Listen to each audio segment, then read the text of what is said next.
Nyakora Mugejwang en dakika 21 tok saa 1 mar okinyi kamoro amora ma intiere okinyi makawuono machiegni e twak moro mokwongo okinyi makawuono matai nyinga Joyce Oduor. Nyakora Mugejwang okinyi makawuono wadwa twak kotudore kod lal apoya nono mag jo Kenya kaachiel kod nek mwasebedo kwaneno e kinde mokalo e pacho kae. Magi duto timore kata obedo ni sirikal mano mar Kenya Kwanza e kinde mane gidonje telo ne giwacho ni gibiro bedo ka gikedo mateka kod lal apoya nono mago mag ji kaachiel kod nek aoyaye mag jo Kenya. Kata kamano nyaka sani waseneno ka nitiere jo Kenya moko ka mayando timore machiegni en lal apoya nono mag rawere adeka modak e gwengego mag Kitengela manyaka sani pok ong'ere kama gintiere. Ka odiochieng' manyoro ne waneno ka ogai makojolo mano mar obila Gilbert Masengeli ne orem chopo e doho kama bende ne oluonge e doho kacha mar mondo mi oduok penjo makoni kod kocha kotudore kod lala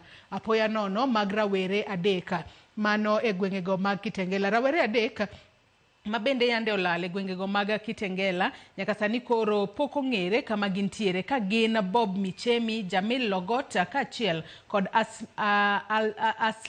Aslama Logot. Mago e rawere adek manyaka sani pok ong'e kama gintiere. Ka riwruok mar okinde mano mar LSK kaachiel kod Amnesty International to koro dwaro mar mondo mi doho ogol chika mar mondo mi omaka ogai mar obila makojolo mano Gilbert Masengeli penjo eni bende inyalo make to chik wacho nang'o kalore ni nyaka sani ok onyala duoko penjo kotudore kod nek aoyaye kaachiel kod lal apoya nono mago mag jo Kenya. Mane momiyo okinyi makawuono antiere kod welo ariyo e studio mar okinyi makawuono. Antiere kod Peter Goro jakedne ratich oganda kaachiel kod Brenda Ngalo ma en okila kamaloka. Chak kodi Peter Goro machiegni e twak mar okinyi makawuono kendi chio nade? Erokamano ahinya ne jowinja moso uni oyawre uru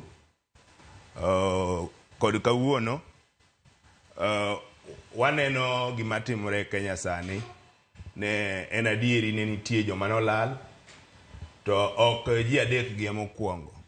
Chien kacha ne owacho ne nitie ne report owuok ne more than 66 people nowito ngimagi e ndalo mar protest mar Finance Bill 2024. To kopogore gi mano ne wan kod wach mar kwari ma nong'iswa ni ati nitie bodies manoyudore so far nitie bodies 17 mobedo confirmed ne nitie kwari. To nitie be report kanomaki ng'ama ne chich godo mano wacho ne nitie jomoko 42 manonego. Koro sani ne wan kata mana kware last week dhano dak e luor ka gine gichak giwinjo ka ng'ama ne bedo accused ne noneko ni ng'ani oringo. To kata ka ng'ani oringo kata ka ne ng'ani pok oringo ne nitie doubt e Kenya ka ne to gima ni wacho ni ng'ani monego jogi teni ne en gima kelo luoro. Bedo kawa penjore ni ng'amonego bed ni seyo koro kotudore kod nek aoyaye kaachiel kod lal apoya nono mag rawere kata jo Kenya mosebedo kwaneno. Brenda machiegni twak okinyi makawuono ichio nade? Achio maber. Moso nyikora mogino yawre urainya amor mar bedo ka to ka temo magolo pacha e gima timre sani. En gima rach ni ker kanodonje telo chieng' manochame muma emanong'iso jo Kenya ni mane mogik ma wabo winjo ni omak dhano gi lal moko ma unexplained cha. To rach ka under 2 years to waneno ka gima notemo seyo ndalo mano manyombolo gi chieng' manodonje telo eno ka mane gima pod medo timore kopogre gi oth manokao kanochamo muma nikech bedo ni dhano inyamak ma ok nyal kata mok tere court, bedo ni mako ng'ato to gilal, bedo ni polis kata jok ma iparo ni serikal emomiyo teko mar tiyo gi molungo ni extrajudicial killings. Mago pod gik matimore sani to president wuon pod nyawuok to dhi wacho ne en pok owinjo report mora mora. Yet waneno ute mag fwambo kod keyo lando pile jok mago report ka polis timo ripotego nitie kamora mora makidhi tinjo ni ng'at makama nolal ndalo ng'anyo pok oyudre, ng'at makama ni ka polis moro to pok oterega e court. Apani ok en gima neno maber, wadok chien kabisa in terms of human rights.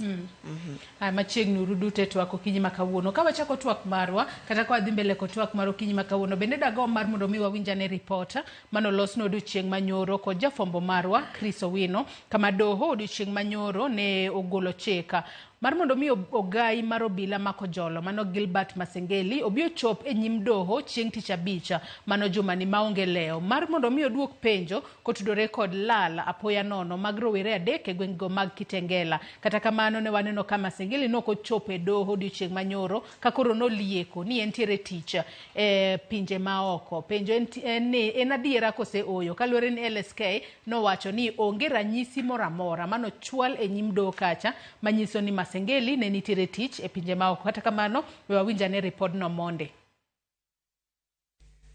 Eng'eto mar bura mane ochwal kod riwruok mar okinde pacho ka LSK kaachiel gi Amnesty International, jayal buche madoho mamalo Justice Lawrence Mugambi ochiwo chik ne ogai mar obila mako jolo Gilbert Masengeli mondo chop e nyim doho chieng' tich ang'wen jumani ma onge leo. The court has to assert its authority for the maintenance of rule of law and order, particularly where deliberate disobedience of its orders has been demonstrated. I will thus order that the Inspector General shall attend court on Thursday, 2024, to punch the contempt before further proceedings in this matter. LSK kod Amnesty International ne ochwalo bura e doho mar kwayo doho mondo gol chik mar mako Gilbert Masengeli kuom rim chwalo ji adek ma wachore ne olal jumbe ariyo mokalo e yo ma ok ong'ere e gweng'e mag Kitengela. Masengeli kata kamano ok ochopo e nyim doho kendo oro ng'ato e loye bang' wacho ni en e pinje maoko e limbe mar tich.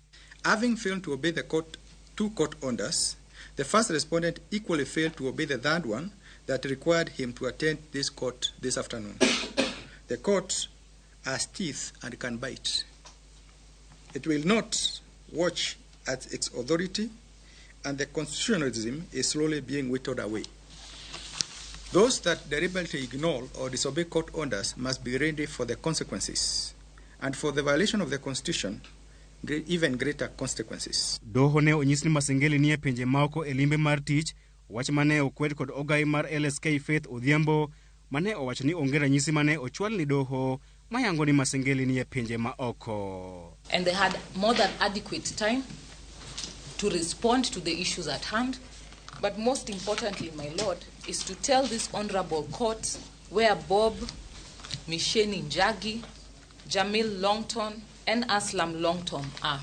My Lord, to date they have come before you to make fun of this honorable court by coming to report that the IG is doing other duties. There are more important things than the lives of Kenyans. Jayal buche madoho mamalo Justice Lawrence Mugambi tarik 28 dwe mokalo ne ogolo chik ne ogai mar obila Aton Jenner kod bad migawo mar okwach kich mondo oler kama Bob Mishemi, Jamil Longot kod Asmal Mogot nitie. Mabiro e kinde ma jatend duond bura mar Safina Party Jim Wanjigi, okil Kamalo Kawelis Otieno kod riwruoge makedo ratich oganda osingo madonjo ne tend obila e doho mar piny mangima. Jo motelo ne obilagi, commanders mag obilagi, wadwa donjo negi, to magi gin charges ma genuine. Jo motho gin jo otho mar adier, postmortem nitie, medical report nitie, jo mohiny wan gi medical reports magi, jok molal wan gi obi magi, wan gi familia magi, mowacho ni ng'ate gito nokaw gi jok ma tiyo ne serikal, magin ofisa mag polise. Koro wan wadwa donjo ne jogi bende. Chris Owino, Ramogi TV, Nairobi.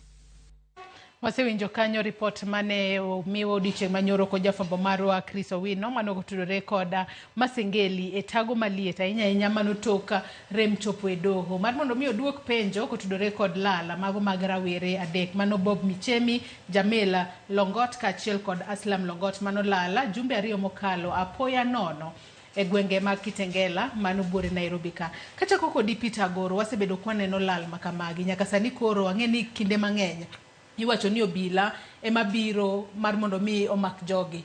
Kata kamano gino obila makine mang'eny wanno kokorwako kata lep obila, gibiro to ok giyang kata ni ma en obila kata ma en ng'a. kata kamano lal apoya nono mago mag sani waneno mano keto picha mane ahinya te pacho kae kata kwa ng'iyo kaka jogo mawuok e pinje maoko nyalo bedo ka ng'iyowa. En picha marach miwuoro nikech mokwongo Kenya en county mobedo governed by the rule of law. To waduto waromre e mbele sheria. Nitie bodies mobedo mandated gi sirkal ng'iyo ratiro kod ngima mar ng'ato ka ng'ato. Magi gin iluongo gi ni enforced disappearance. Nikech king'iyo case mar Bob Njagi, these three, magi joma are well known to us in civil society. Ne gin joma active during anti-government protest. Tiwacho ni nomak gi odiochieng' ayanga ka ji neno. To onge ng'ato raia manyalo dhi mako raia wadegi gi thuon e mbele ji. To jomoko neno moko ka. Matine wan gi adieri makende ni joma nomako jogi gin polise. To kane ok gin polise, en duty mar police mar protect ngima, mwandu kod ratiro mar oganda. Omigi thuolo maber ni mondo mi jogi otere court. Ka nitie makosa moro amora mane jogo timo, onego bed ni miko ng'ato itere court, then the process mar law iwe kao kore. To onge ng'amo yie ni kao ng'ato imako itere police station, okitere court. Jodala gi adier makende ne ati familia gi en yuak makende chunygi nikech ma en ng'ato ne en breadwinner, en mano ng'iyo familia, ma ne nyathi ng'ato familia ne tegi ani tijo mane tiyo. Matine koro joge gin gi ketho tijegi, familia gi sani okia kuma nitie. To police ka wacho ni ati ogene magi kawe, ne gi timo gimoro amora. To ginyiso ne to kare joma nomake ratiro magi gik mane ji neno ka imako ng'ato. Jomage manomake nikech wan gadieri ne ati ng'ama nyalo bedo gi teko aina no mopogore gi police e Kenya kata kamoro amora. Onge ng'ama nyalo dhi mako ng'wadi godiochieng' otwe okete kata kamoro odiochieng' achiel, odiochieng' ariyo, odiochieng' adek, sirikal okia. Koro wan gadieri makende ne ati gimotimore ni sirikal emotimo gini. To Ruto kane kao telo kaka jatend piny mar Kenya, nong'iso wane ati wach mag enforced disappearance gi biro rumo, extrajudicial killing biro rumo. But sani en gima late ni ati waneno ka ji pod iyudo jomoko River Yala, moko Kware. To nitie kata mana gima ne dhi mbele ni winjo ka Nairobi City County gigolo lendo ne gimiyo jopiny ndara abiriyo gin gi 120 bodies monego beni ati gidhi iko. Ji 120 gi wakia ne gin ng'ageni. To sirikal nigi chenro monego beni timo DNA maber. To ing'eni ati joge gin jomage. To was it unlawful death? Ang'o anonego gi? Ji 120 ok inyal wacha ni miyo ji wik achiel ni mondo mi dhi ikigi. Koro miyo waluoro ni kata mana ji 120 miwachogi. It could be possible ni magi are victims of extrajudicial killings. Magi nikech sani bod nitie familias mang'eny ma report ni joge lal pile ka pile. To ka ji lal pile ka pile kada ng'o mi wan gi sirikal. Walunga warwaka ne Brenda twako kinyi makawuono. Brenda chik wacho nang'o ahinya kotudore koda meko mag ji nikech nyaka sani adira kata kwa tiyo kod ranyisi mago rowere adeka ma nyaka sani koro pok ong'e kuma gintiere. Liekore ni nomakgi odiochieng' alanga. Kata kamano chik wacho nang'o komak ng'ato koteri e tesendo bila kacha kata kapok omaki. Bende ng'ama omaki no onego bed ni yangore ni en ng'a gi ng'a kose onego bed ni omaki amaka koko dhi yangore mbele. King'iyo katiba marwa article 49 nitie kanyo gi ratich ng'at momako, ng'at mimako, rights of an accused person. Kapo ni police chich kodi ni nitie gimisetimo momiyo seche moko nyaka maki. Mokwongo seche ma police obiro cha onego bed ni obiro to identify themselves nikech part of identification mondo ang'e ni in police ibiro adhi neno ni rwako uniform. To kionge uniform in gi kipande moro mar police monego bed ni ibiro tifulori ni in police makama tibiro maka na timang'o. An gi ratiro mara katiba wacho ni nyaki inyisa gimomiyo ibiro maka gi dhok maelewa maber mogik. To kise fulori miseng'isa gimomiyo imaka timaka itera kar SL itera ka police station madonjna. To kaka charge sheet cha osechiw eka seche mosechiw chita to koro an gi right kaka ng'at momak mondo yiena awuog okil kata yiena ang'is jogega kuma antie. To ka wawuoye topic ma kawuono neno ni ng'eny jok manomak kamagi gin jok manimako to gilal, ng'at mobiro makogi mokwongo ok ofulre, jok mobiro makogi kata jok mobiro lal kodgi gin ok waluongi ni arrest, waluongogi ni abduction. Yani gionge uniform, moko biro koumo nyaka wenge gite, wiye gite ineno makar wang'eno kende. To ng'enyne jogi kata seche mimakogi onge stesen obila moro amora miterogie. To the same chik wacho ni kapo nosemaki, ratiro mari nyaka teri e doho within 24 hours momaki eno, unless simo koro omaki on a Friday, the nearest time ma court bede monego bedni bedo produced in court and be charged. Tino ka gigi chakre wane finance bill protest kaka ne timregi, ng'eny ji mimako ok gichope doho, ng'eny ji mimako ok tere stesend obila, ng'eny ji mimako wano ka nitie rochruok mar ratiro mar dhano mamiyo kata serikal wacho ni waonge pesa momiyo ne wakelo finance bill watemo manyo gigi. To no ni seche mirocho ratich dhano cha, magi constitutionally protected rights. Ka ng'ato chieng' moro wuok to dok e doho to wacho ni anto nomaka kama to serikal ne nigi hande meiko manomaka ni to nokotera e doho within the required time, kata nokomaka motere stesend obila, kata ng'at manomaka nokoluwo chik kaka nitie. Ing'eni mago gik mabomiyo doho ng'ado ni nurocho ratiro mar ng'ato. To kuserocho ratiro mar ng'ato, court ni pod nyaduogo award ng'atni pesa in damages nikech there's a violation, gross violation of human rights. To ng'iyo ni kata kapok ochope e part mar ratiro mar ng'at momaki, katiba achiel ni article 29 ne wacho ni oseketo kako onego bedni right ni freedom from being abducted, kata bedo ni dholuo to koro chal kama dwa lal kako onego bedni maki kata kako onego, nikech waneno ka ng'eny jok momak gi seche moko miyudo ka ng'ato nyo omake kamoro to duogo owe kata obedo abandoned e bungu, tuyudo ka seche moko nitie torture mosetimne whether psychological or physical. Ko ino kaka LSK osebedo involved, an awuon asebedo involved e temo manyo jok molal, nikech ka ng'ato families osego report, tiyudo ka serikal wacho ni wan pok wamako ng'ato, ng'at mowacho go onge stesend obila ni. Tiyudo ka kiny ne seche moko ng'atno owe kamoro, ne waneno ka nitie jok mani iyudo kata mabor gi kama nyo mak gie, to iyudo ka gine hali maber. So they're able to prove ni negibedo tortured, they're able to prove ni negibedo denied right to communicate to their families kata legal representation moro. Kaponi idhi go ng'ato, kaponi doho yudo ni nyurocho ratiro mar ng'ato, fine pesa miketo ni nyaka chul ng'atne mar compensation cha, en pesa ma serikal ema dogo chulo. For a country mawacho ni onge pesa mitimo go development, wang'e ni to kara priorities wani nikech koro pesa ni pod dhi duogo japiny ema dhi ng'ado suru ema chak chul jogi. Koro nitie, there is need for us to find that balance. To rach kabisa kiyudo ka kaka polise kachemo donjnegi mong'isgi ne abia ne explain ni ji adek molal gi gin kanye, to ok gichop kendo. Apani being a country mar rule of law, onego bedni wang'iyo chikewa malong'o, to kaka polise ma supposed to be implementing the law. Police wuon emonego bedni obedne mstari wa mbele ma koluongo ni biwach kama ka diero kun mumako gi ang'o momiyo kudwa chope doho.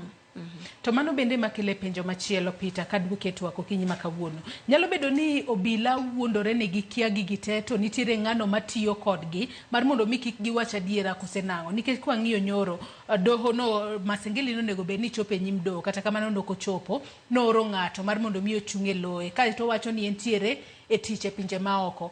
To kata kinde ma koro ng'ato dhi kata chwalo lipot e tesend obila kacha mar mondo mi wach ni ng'atwa ni olal to liekore ni jogo magin obila mano omakogi. Bende obila konyoga e timo nonro adiera mar mondo mi oyang' ni jogi oyudi ma oduokgi giriwore kod familia magi. Kose nitiere kaka obila bende maundu moro matin, akia naluonge ni maundu moro matin opondo i obila kae.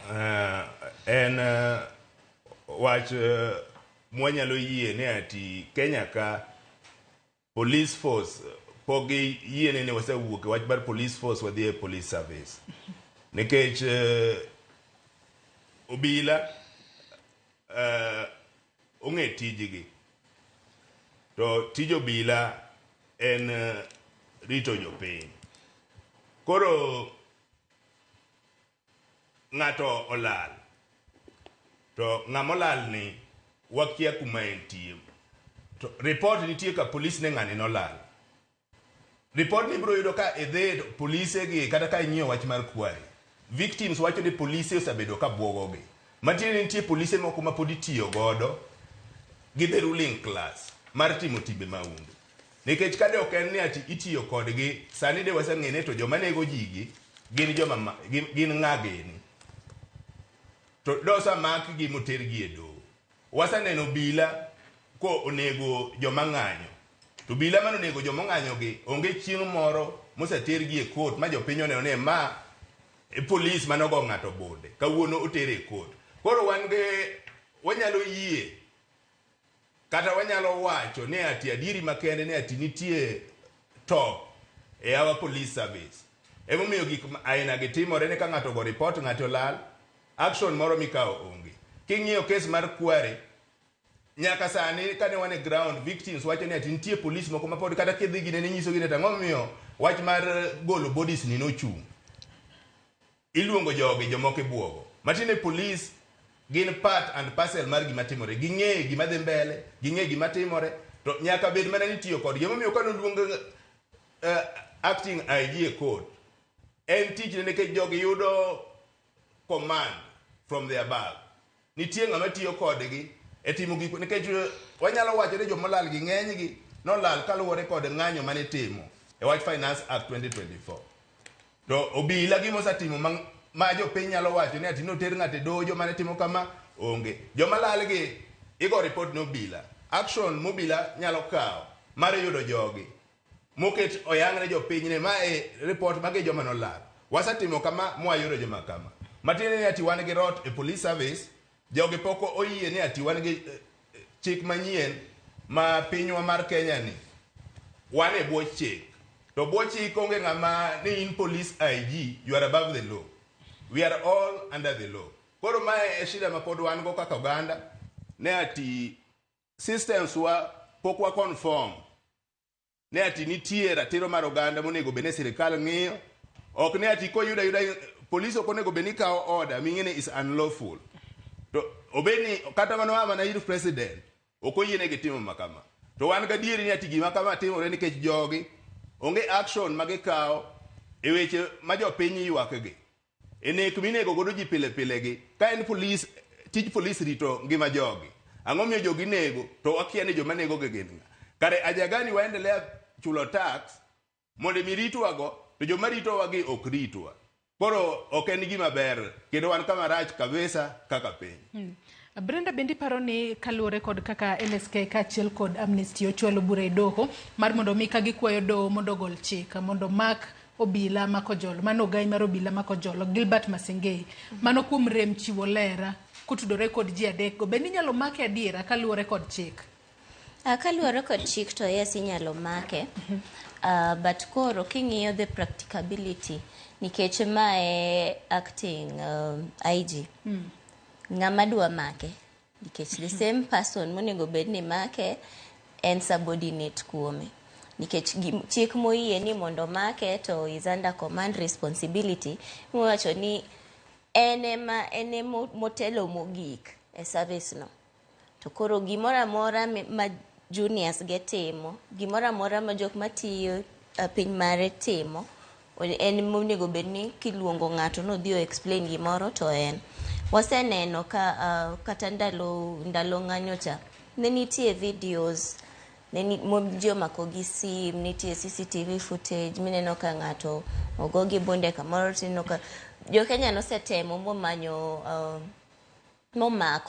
momanyo nyaka faces mag obila moko ok wakia ka gin obila nikech ne gionge uniform manone ka using force ne jok mane ng'anyo.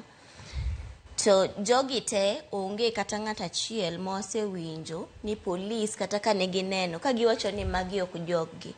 Onge kata ng'at achiel mwaneno ka gisemako ma giwacho ni ma into picha no maki kama kata experts mosebiro bo wacho ni video moro nowuok kama to we can prove ni en real. Ng'ato osebedo charged kode kata kaponi nitie ng'at manobedo charged mowe onge pok waneno ka mago timore. To mano e gima koro dhiro bodies LSK Amnesty International mondo gidhi e doho to giwach ni miwa uru oda ni ng'atni obi omaki. To ken mokuongo ka waneno ka warango e sirikal manokadho cha cases mag Miguna. Doho nosiko wacho ni keluru Miguna weuru duog keleuru e nyim doho timeuru kama. Tineno ka orders go ne bedo defied. Kowach ni koro gini tereu ng'ama wadwa nobi ka o explain en waziri o CS mochung' ne weche mag internal security. Tiyudo ka koro how to enforce this order ema koro ka ema lweny nitie nikech into idwa golo order kanye mar dhi mako jatendi. Ingeni the practicability of it ema tek. To lakini kidwogi ng'iyo the fact ni National Police Service onego bed ni en independent.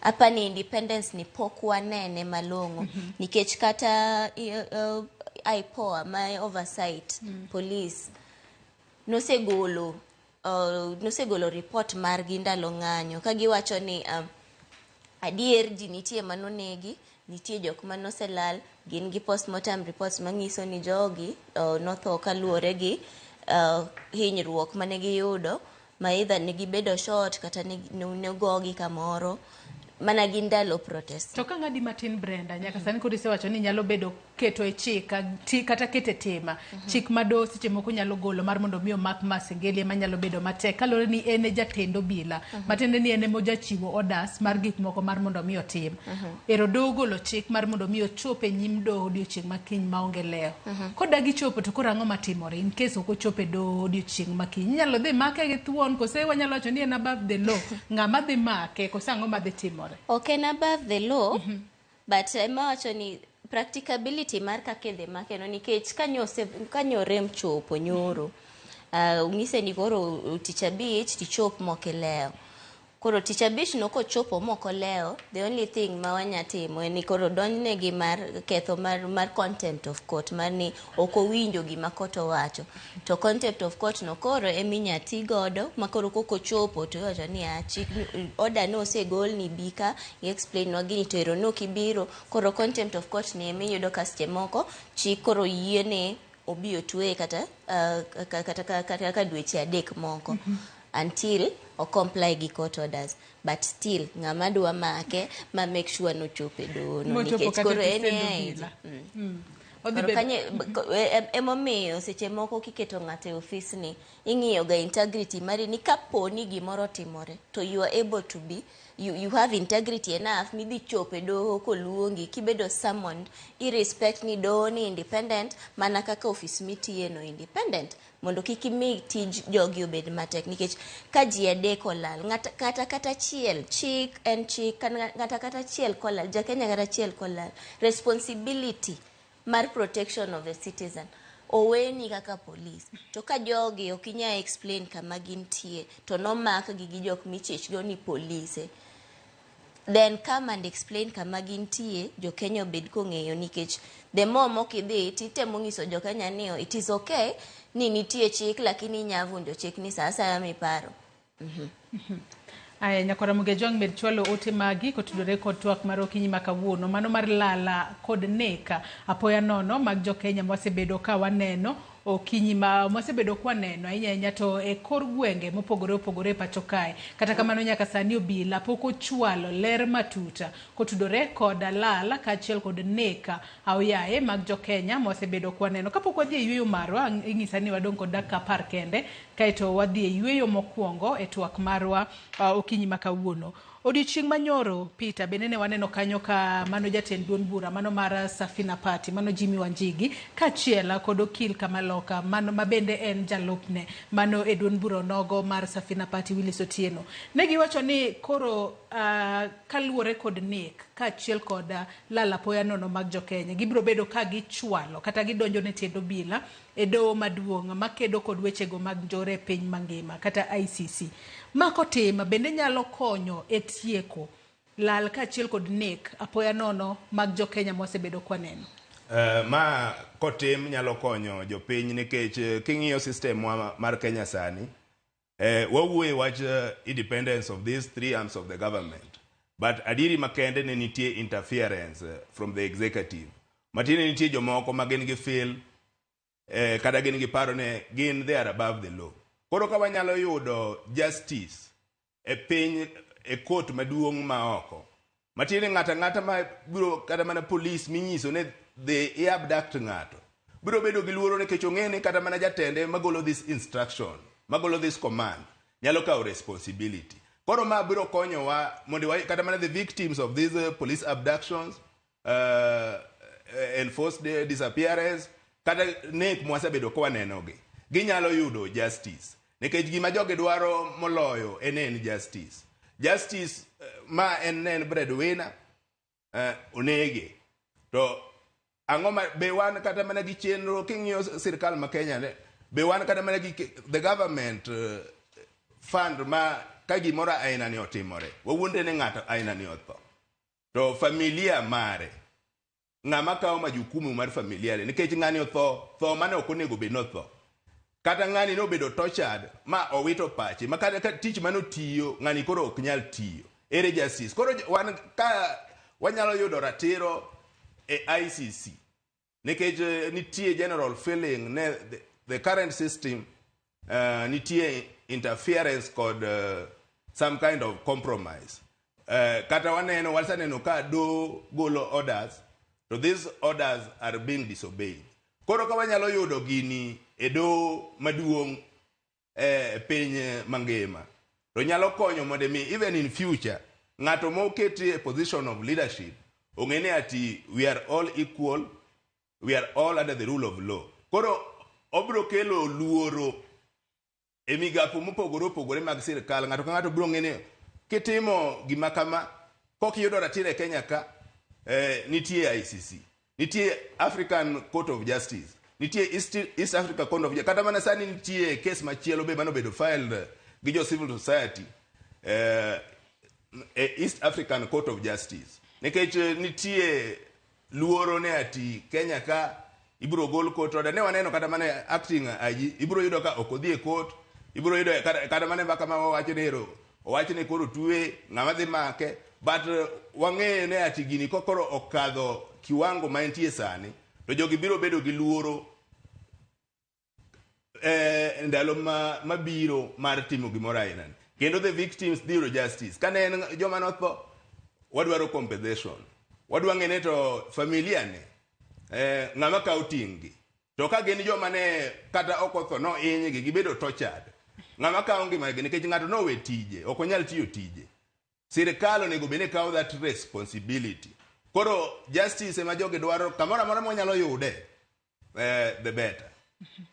Brenda, pogruok mane manitiere kind doho ma pacho kae kaachiel kod doho mochung'ne kata doho mano maduong' mar maundu e piny ngima kata ICC makodonjne tendo bila to seche moko jo Kenya nyalo yudo fungruok ni yes jowano negi jowano omaki kata nolal godo apoya nono to wan kaka jo Kenya wayudo fungruok kata wayudo ratiro mar weyo makare kaluwore kod jowa mane obila otiyo godo kata osando e yo ma ok ne kare. Bende International Criminal Court kochwale bura makama nyalo konyo to betendo bila nyalo chopo kuro maonge buono mar wacho ni akia ni ma otimore ok anyal chopo kosi kanyo koterie to koro nyaka chuna ni mar mondo mi chopi. Pogruok mantie maduong' ahinya en ni seche ma wadhi e courts wa mag piny ka nikech king'iyo kaka chike nitie hierarchy of laws cha to waneno ni national laws magwa rank higher than international law. But koro kiyudo ka seche midwa enforce national laws gi seche misedonjo ne jatend obila ming'ise ni koro into bi koro ng'ato onego bed ni maki ni iseketho chik to onge ng'ama make. Gini seche ma koro dhi oko cha to that responsibility koro ok en ni National Police Service ema onego bed ni time. Koro that responsibility en mar piny Kenya as a whole, making sure ni ng'ama odonjne ni ema nyaka chopi. To seche kinde ka kinde kineno ng'at midonjo ne doho ma oko to okang' nobed ni en police moko socha nikech at this point to kata jatend police onego bed ni wacho ni ng'at ma kama nikech report midwa no biyo chiwe doho en ni jogi nyolal jok momake gin polise wa makama police number makama to osedonjnegi kama kata wasechungo gi e tich nikech ok giluwo chik. Tineno ka mano pok otimre. To ka wadhi e pinje koro wadonje doho ma oko ICC gini East African Court of Justice gini ino ka koro the difference en ni imaki based on command responsibility. To command responsibility ni entie mana gik moko adek kende monego bed ni prove nikech at this point to ng'ato obo wacho ni IG mar police ne wacho ni anto koro kudonjona nitie jogi monego bed ni udonjonegi mano ka in e Kenya ka. But koro kuchopo oko kacha timake under command responsibility bedo ni nitie wase prove ni nitie relationship ni mitelo ne jogi to command mora mora mimiyogi ema gitimo. Matiende ni ketho magitimo kaka police in ema koro inyisi ni in ema in jatendgi responsibility no ni kuomi. Mar ariyo bedo ni in e jatendgi nitie ng'eyo ming'eyo ni nitie gima notimre, ng'eyo ming'eyo ni nitie jok molal mosebedo abducted, nitie jok ming'eyo ni were tortured, nitie jok ming'eyo ni nonegi. Knowledge no kende is enough. Kata standards of proof manitie oko kacha beto opogore matin. Gini neno ka kinde doho ma oko go ok ibi yudo komak ng'ata ng'ata. Idhi yudo komak jatend police, yudo komak jatend lweny, yudo waseneno komak presidents, waseneno komak jomopogore. Asto mar adek bedo ni nin jatend jok moketho ratiro mar jini to nokitimo anything mar miyo gi stop. Kende oromo. Koro ing'iyo ni sechego koro chik mar Kenya ok dhi tigo oko kacha. Wadhi tiyo gi international humanitarian law magin chike mopogore ma Kenya nosesign ni gidwa ni gibed co-opted. International law bedo co-opted as part of our laws. Koro yudo ka chik mitiyo go oko kacha koro opogore to the standard of proof bedo ok piny. Nikech at this point to pod kaka oene doho ma Kenya to bo wacho ni anteru luonga kama asetimo investigation kaka jatend police ayudo ni police makama ema notimo gima kama to hand them over to the disciplinary forces monego bed ni koro act. To seche ma pok otimo mago kama pod otamre timo gi nitie ywak moro kata weche mag mibadhi waseneno ka timore nikech kinde ka kinde yudo ka omak ng'ato case dia to badore to seche moko lal. Oko kacha confidence moro nitie ni onge ng'ama dhi temo timo weche mibadhi oko nikech kasara sani king'iyo victims mag kware ero nyose ng'iswa ni nomak ng'atni ene jela kamoro itimo investigations kodhi bedo charged gik makamago iponi koro kendo lal ting'eni mano chal maka gima wach ne rumo nikech king'iyo confidence levels mag olal nade tesendo bila olal e tesendo bila e kind jok moko mane omake godo to koko selal ni onge progress moro ma winjo ni to kuma nolale ni oseyude ang'o mitimo mondo ochak yude to what proof do we have. Ting'eni ok en mokwongo obolal to lala kamano ema wacho ni confidence levels mag jo Kenya ni piny kabisa ka ong'eni ma kaka oselal ni hiyo imeisha hivyo. Adwa ni wakaw yoyo mokwongo e twak maro e chendo mar piny okinyi ma kawuono nyakore moge joma modho pi matin ka waduogo abo bedo ka somo moko kuom ote ma bende uchwalonwa kik idhi mabor.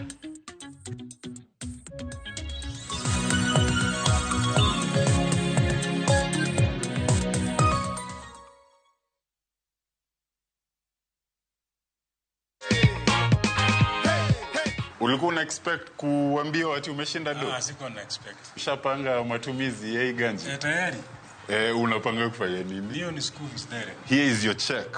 Yes. Angalia amount hapo confirm ni ngapi uone. Ni 50k. Ni 50. Yes. Unaweza ambia nini watu nyumbani? Watu nyumbani nitawaambia few sasa ni bet sure. Kabisa. Wajipange pia, si ndio? Wajipange kabisa.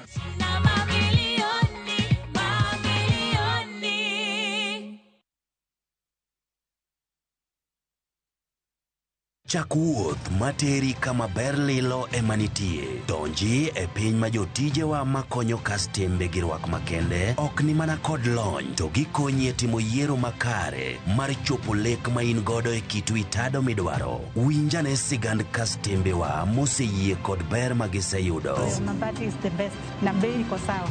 Na quality iko poa. Limwa e badwa ma Manjit House, Kisumu Accra Street e apaya ma Paul Mboya. Gochi e 070 Adek Abichabirio, Aria Burachiel, Royal Mabati Factory, excellence redefined.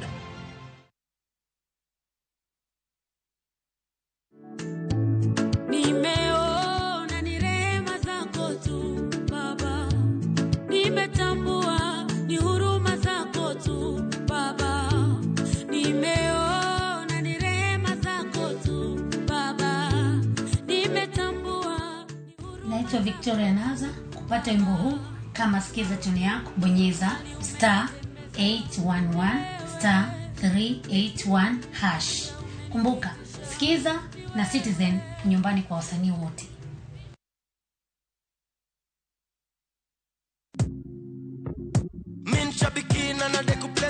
Tuambie kwa majina, unaitwa nani? Anchep 9. Umetoka wapi? Mtani wapi mami? Ni Trans Nzoia. Unafanyanga biashara gani ama uko employed? Unafanya nini uko mami? Ni mwalimu.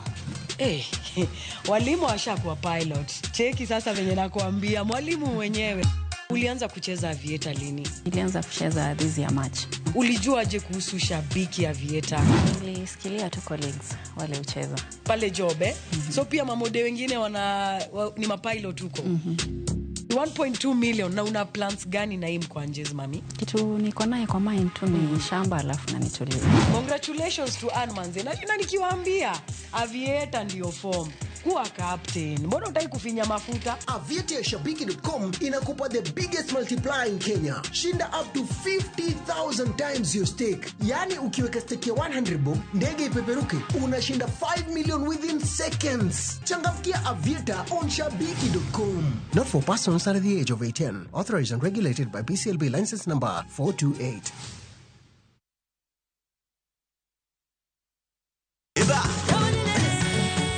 Beikori mar chako wuoth e piny mar thum. Thumbe mane oloko tieng' mang'eny. Fwenyo sigendni, wende mag piny, koda sigendni mayudore wendego. Okay. Den girabi. Ngoma Owake. En kama gik mane otimore chon koda matimore sani chopo e winjruok maber chuth. Ngoma Owake wuok tich nyaka tich abich saa 10 odhiambo. Kik bai.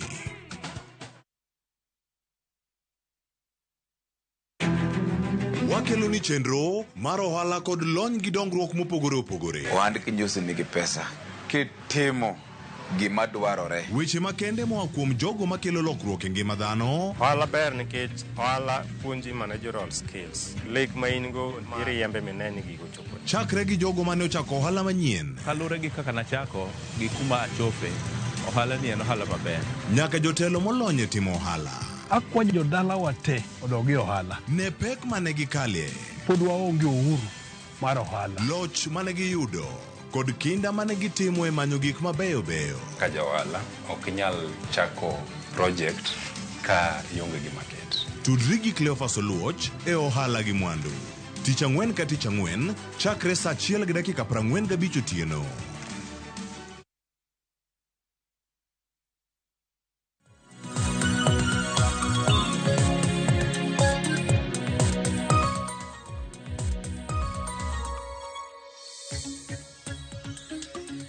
Machiegni kendo nyakora mugia jwang wadhi mbele kotwak marwa ichendo maru pinyo kinyi makawuono wadong kod dakika matin kende kaito wabobedo ka waloro twak marwa mokwongo kaponi kitudri kodwa gi sani antiere kod wela riyo Brenda Ongalo Manokil Kamaloka kachiel kod Peter Goro jakedne ratiro mar oganda watwak kotudore kod weche magnek kachiel kod lal apoya nono mag rawere moseneno e pachoka ahinya te kinde mane rawere ochako wuok oko ka gikwedo paro kata chik mar omenda ma higani kata kamano nyaka ni obila pok ochiwo ler mathoth kata ler matut kotudore kod jogo ma podi olal kendo familia maggi kata nyuola maggi kia kama gintiere. Asingo nini bang' yweyo mwakao madundo tabobedo ka somo moko kuom ote ma uchwalonwa. Ote makamago wabobedo ka wasomo gi achiel kachiel mondo wawinjane pachi in kamora mora kaminenowa.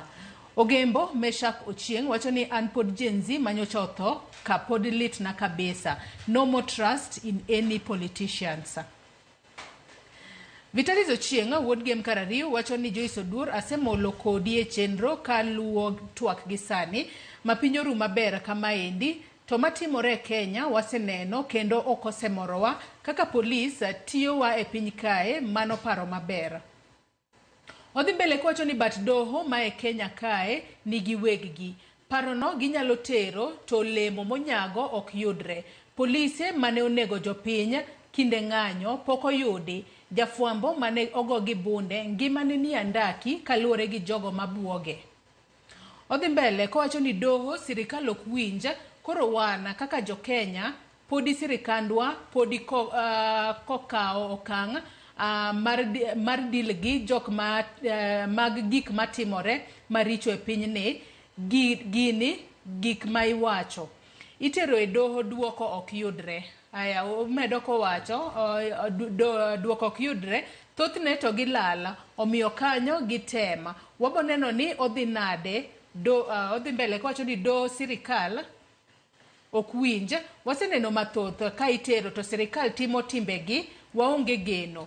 Nyocha ka Ruto ne ni Kisumu mago no penje duoko makare ok ne awinjo en mana umo wang'wa gi berruok ma ok konywa. Erokamano ahinya Vitalis. Ruth Nyathi Ochieng wacho ni oyuma ng'eny kenjwa ni ahinya. Nek ma oyaye nochakore katugo to sani omedore masani ka watni kata jaherani olal to ichako mana gonduru. Security Department otop. Odhi mbele kwacho na rita jopiny ni kama rach sani. Suspect mar nek makware negi wacho ni olal. Imagine Gigiri Police Station. Is this really making any sense? Sirikal nolando nyaka ni ng'ama oyudo jamano to idhi chul pesa modhuro sana. Odhi mbele kwacho ni mae nyiso ni sirikal nigi pesa to gima lit ni joma nowito jogegi e yor ng'anyo to pok oyudo ratichgi. Moko pok oyudo kata some body parts mag joheragi mondo gidhi gi iki. Pesa magidwa miyo ng'ama oyudo jamano dak gi chul jok mane oneg joheragi kware. Doho chal masaid gi sirikal it's no longer an independent. Penjna jakeda ne oganda ni to bende gifuatiliaga weche nekgi nyaka giko. Moko kuomgi bende ok ratiro nikech sirikal ka osemiyo gi mit bilie to gi withdraw cases go. Arita mar jomany ratiro gi jogo mimanyo ne gi ratiro chal nade. Are they really protected? Nyadendi moro nonegi gi jaherane kendo noseike. Jal mane en suspect ne olal nyaka sani poko yude. Kenya ka yudo ratiro tek. Aluo twak ka anu moja enako. Mano ote makare ahinya. Mabende Ruth Nyathi Ochieng penjo kanya. To bende nitiere penjo ma uchwalo ni kanyo Peter Goro. Bende uluoga cases makamagi. Mar mondo mi uneni jogo mane siche moko olal godo apoya no yudo ratiro margi. To jogo ma johera margi ne onegi e yore magalagala kata nonegi aoyaye yo mok ni kare bendo yudo ratiro margi. Ulieko kanyo ni nitiere moko kuom manyalo bedo ni miyo mit bilie gi sirikal ma ugol case. Cases gi timore to king'iyo jo civil society gigi waluwo kata mana last week ne wan kware kama ne gigi otimore to wafollow gi the family mondo wang'e ne giyudo justice to awinjo kolieko wach moro mar inyalo gol mit bilie jo civil society magi joma nigi integrity. Pok awinjo case moro amora mobedo withdrawn ne ng'ato no mi mit bilie. Kinde ka wang'iyo gigi matut,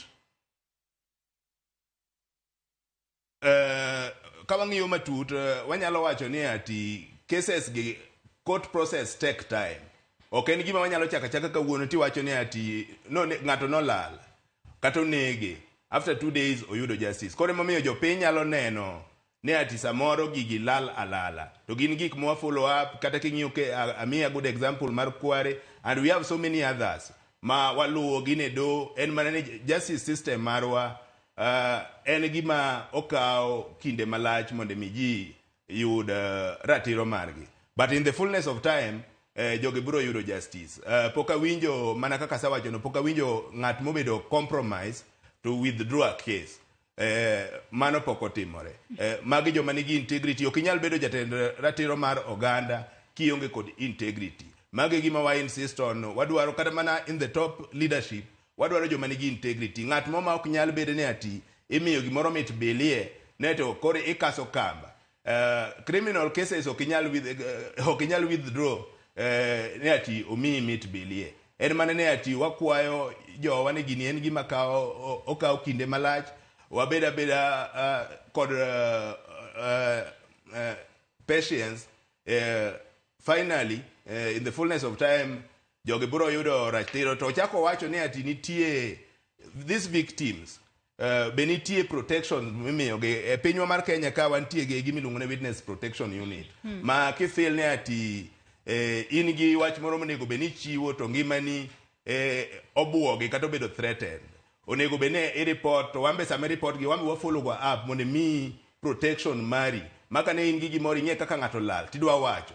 Inyalo dhi tiwacho igo report. Wan kaka wanje civil society be wa follow mondo mi this witness protection unit ng'ene ati safety mari is guaranteed. Kimiyo wa information ne ati on such a date ni ng'e ng'ama nomako ng'ani ni nene idwa dhi chiwo report aina ne do ifil ni ngimani. Nikech adier makene ni wasaneno jomoko kata cases moko miwinjo ka ng'ato ne nigi information moro monego beno chiwo kamoro to ngimane olal e yo moro ma suspicious. Mi feel ne ati maybe sirikal kata mana agents of the state no enitie gi lwetgi timo gik moko ainano. Koro wakwayo bene these victims gibe giwuok kore kech samoro gigi timore mang'eny. Kok iwuok iwuoyo to kata wan jo civil society mondo mi wa identify ni ati case ni ka mondo mi wakonyi nyalo bedo matek. But cases gi wa follow up wang'iyo ka nitie kamonego bene ati in gi information monego bene chiwo wabro konyi mondo mi iyud ratiro protection be mondo iyudo. Maka in gi gimoro midwa wacho ti iwache ke jachir ma onge luoro moro amora. Abrene nyaka sani bende wanyalo wacho ni jopiny bende nitiere kod geno kuom doho adiera kaluwore ni nyaka sani winjo mana kaka Pito wacho ni buche moko kawo thuolo malach ahinya e doho. Gino manyalo kata miyo ng'ato chunye tho ni be abo yudo ratiro adiera kata kopogore kod buche kawo ndalo mathoth e doho kacha. Bende jo Kenya pod nyalo bedo kod adiera ni doho en mano bad migawo mochung' kar kende ma koter kata bura motudore kod obila ni obila olal gi ng'ata apoya nono kata onego ng'ata apoya nono to familia no biro yudo ratiro kalure kod ng'eto ma do biro golo maonge dewo wang'. Jokisungu wacho ga ni justice delayed is justice denied. Matiende ni seche ma bura mokele doho dwa kawo kinde malach kabisa tiyudo ka hinyruok ma ng'ato nye yudo cha miyo seche moko koro chunye nyaka tatho nikech kata seche moyudo duoko malong'o cha to kinde osekadho ma gima nye kethre cha osekethre to kanye mawacho ni justice has been denied.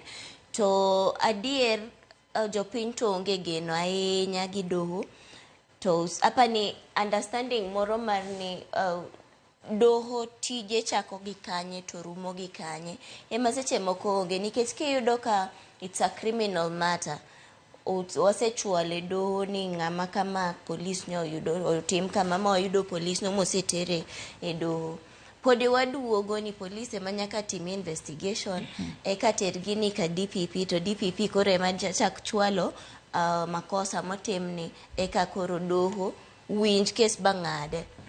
Iyudo ka process ma waketo kani, it's a bit too long, ma ng'ato chunye nyatho, nikech chik ma wan go en ni doho winjo gimokel e mbelene. Onge kaka doho ang' ne wach ni investigation mutimo ni ok ber doguru time. Witness mukelo, evidence mukelo ema doho dhi tiyo godo. To kaka agoro oliko ni nitie witness protection. Tido ka kinde ng'ato en janeno e bura moro to oluor di chiwo neno mare, oluor chiwo evidence ma en go nikech wacho ni seche moko ka ng'awuok ka polis ni ang'o winjo nan ma dhi wacho gigi kama. Protection na ni kanye, iyudo ka luoro moro mako ji to ng'ato tho kata olingi wach ni moko okoduogo chiwe, to kochope doho to koro iyudo ka investigations cha kotime yo malong'o, to doho will only decide gigi mokele mbelene. Egin kine kendo yo ka cases moko duogo rumo nikech onge ng'amo biro oyie biro timo neno. To ere kaka inyalo enhance witness protection e pacho kaka lore ni mane gima duonga manego buche mathoth e doho nikech doho kichopo e nyim doho maonge ranyisi motegno doho biro wacho ni case ni ok nyal dhi mbele, there's no evidence kata evidence ma otegna ahinya. Apani let us sensitization mar jo Kenya nikech ng'eny jo Kenya kia ni nitie gimoro ka victim protection, ng'eny jo Kenya kia ni nitie gimoro ka witness protection. Bodies ma are charged with ensuring ni witness protection en gima nitie ko kata ma ji ong'eyo nikech sani iyudo ka an average Kenyan kia ni nitie ratiro nitie protection moro minyamiye ng'ato ng'eng'e ni ka gimoro timre to igo report ka police, ibo luonga ta dhi andiko statement, to ibo luonga chieng' moro adhi e doho. Tido ka wacho ni an aluoro kadwa dhi. Kata akia gima ng'ato kaponi adhi kacha ng'ama ang' ne protector. Hapa ni let's serikal wuonu ni onego bed ni timo sensitization kata civil society groups gi. Onego bed ni gitimo that sensitization mondo jiw ng'ata manigi wach ung'e ni kaponi adwa timo neno, kaponi adwa golo ranyisi moro, to nitie protection monego bed na yudo kadhi office ma kama tanya yudo protection. Nikech apani gigi timre nikech ji kia ni nitie such programs matimore. Yudo ka jok mong'eyo betin, koro onego bed ni magi gik ma wanuoyo. Ndalo cha ne wano ka nitie civic education, to gi sani kata gi weche mtandao kane waneno ada finance bill, yudo ka kila ng'ato ne ng'eyo gima at least timre nikech information spread. So ka wanya spread, we can continue spreading this gospel mar nitie witness protection mondo kik wawach ni doho ema gowa piny, ok ang' wach ni doho is perfect. Wayudo ka gibe nitie rem ma gin godo nikech ka case nyaka time malach chaka pok giyudo duoko, to chuny di nyatho kata gidhi e doho. Temido kamago koro bochako duoko wae weche mag mob justice. Kichu we will see definitely ka dhano chuny gi old, ka dhano onge gi adiera kata yie moro ni ka dhi e doho ta dhi yudo justice cha, people will resort to looking for justice e yore gi mamoko. Emibo yudo ka ng'ato there's an uprising against police, there's an uprising against politicians, there's an uprising against each other. Nikech wacho ni kata kwa dhi e doho to gini dhi kawo higni 5 kapok ayudo justice mara. Koro wacho ni we atiek gi ng'amo kosa nano chutho. We atiek kode oko ka nikech seche moko ka dhi mbele kacha to boka wa higni 5 kata 10. Waseneno ka gigi timore kata ibo wach ni ng'atni olal to pok waneno kama entie. Adwa nasoma ne moko kuom ote kata paro mopogore ma joneno magwa podi medo chwalonwa. Kae tanno kwa dongi anyalo wacho ni dakika matin kende 5 to watieko twak marwa. Fred Osuru wacho no yaure Joyce Mosna Welo Kenya to jotelo ochayo doho ka otelnegi gi jotelo man malo mogik mibadhi opong'a e sekta te mag sirikal. An Fred Osuru an Dandora. Erokamano ahinya Fred kuom ote makamano. Janeno moro wacho ni military police mondo tigo e mako the IG midwaro no. Wacho kanyo ni en janam lupo afuayo no. Haya. Benard Okeyo wacho ni an Benard Okeyo samaki ka an nyora kadem. Joyce gima penjo en ni ang'o momiyo ka polis otimo makosa e station moro to igole ka itere e station moro, mano to konyo ang'o? Mago penjo maliwa ahinya makori penjo kanyo. Be iparo ni nyalo ti kod military police, Brenda, kaluwore kod chik mar mondo mi omak IG kaloniero osegol ikwayo do mar mondo mi ogol chik mar mondo mi omake, kata kamano ne wasewacho ni en jatend obila, koro en monego bed no chiwo orders mag meko, koro ng'ama bo chiwo order mar make, military nyalo ti godo? Ok inyal tiyo go nikech mago are two different. Gawacho ni National Police Service is an independent body, military is a totally independent body. Kata king'iyo ministries magintie, moro defense, moro internal security. To bedo ni independence nitie pani en gima ber nikech ok wadwa scenario makiny tiyudo ka lweny utigodo internal issues. It is about integrity mar ng'at mokete komno. It is about, let us inculcate culture mar ni koluongi ne jatelo, nyise ranyisi ne jok michung' negi ni chik nitie ma monego bed ni luwo, nikech ka koro ene jatend polise to koluonge to kodhi. Next time koluong jok matiyo buoe, gin ento dhi expect ni gidhen nade moseketo negi kanyo. Koro ok wanyal mix issues gi gin kata ndalo mane mar maandamano kane owach no gol jolweny, LSK noringo modhi kod macho ni jogi tugolo ni gibi to nitie ratiro monego bed ni luwo, nitie chik manie katiba, circumstances minyati gi military ma ok apar ni mako IG onego bed ni achiel kuom mano gima tin. It is just a personal responsibility mondo wach ni into kaka ibedo summoned wati gi chikewa kaka gintie. Anno kwadong' kod dakika kene na dekende to tiego twak mar okinyi makawuono.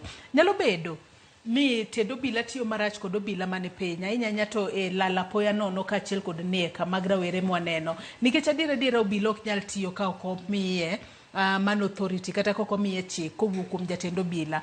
To kinde mang'eny wang'e ni kata obedo ni kosetim nonro makoro otim nonro to obila wuon ema biro bedo ka koro kawo baden makama. To bende nitiere kaka obila nyalo riekore mar mondo mi kik ti kod geyo marach ahinya to e weche mag lala poya nono gi ji kaachiel kod nek mag ji. Peter, police, National Police Service, they have their code of conduct. To komi chik monego bene ati ikawo en lawful order. Ka ng'ato mi unlawful order, en duty mar individual police officers mondo mi gi reject that kind of temptation. In case of anything, gikawo individual responsibility. To waneno emomiyo nowacho ni ati puonjruok pod tin e police service masani. Pok gibedo well trained mondo mi gimbe ging'e ni ati wasewuok e sirikal mar agoko machon cha, wan e sirikal mar new dispensation. Matiende ka itimo gimarach to in owuon ibiro kawo responsibility. Koro onego bene wang'iyo training mar police service, onego bene bedo kod reforms mondo mi jogi puonjgi maber mondo ng'e ni ati en order aina mane monego bene okawo, to kind training aina mane monego bene gitimo. Be oyiene police dhi mako ng'ato kiumo wang'i gi mask, to you can also not even identify yourself. Koro gigi nitie, ok wawach ni ati chik onge, chik gi nitie, to challenge ma wan go ne ati joma waketo kagege ok ging'egi. It can be because of poor training, ne pok ging'eyo ni tijgi onego bene bedo machal nade. Koro onego bene wabedo gi reforms maber, to polise gi chulgi maber, puonj gi training mar gi bedo maber mondo ng'ato ka ng'ato ong'e responsibility mare. Nikech the truth en ati chike ma wan godo gin chike maber, gima walak en implementation mar chikegi. Koro ka wanyalo bedo gi puonj maber at training level, it starts at training level mar polise. Onego bene police ng'eni to ko join police service, tije en ang'o, to kit order mane monego bene orito, to kodhi mako japiny en ang'o, atua mane monego bene okawo. To ka jatendi omi order mi ineno ni is unlawful, action mane monego bene kawo in kaka individual police officer momi unlawful order to execute. Wach ni mogik Peter katieko kodi? Wach mogik en ati this country is governed by the rule of law, to wate wane e bwo chik.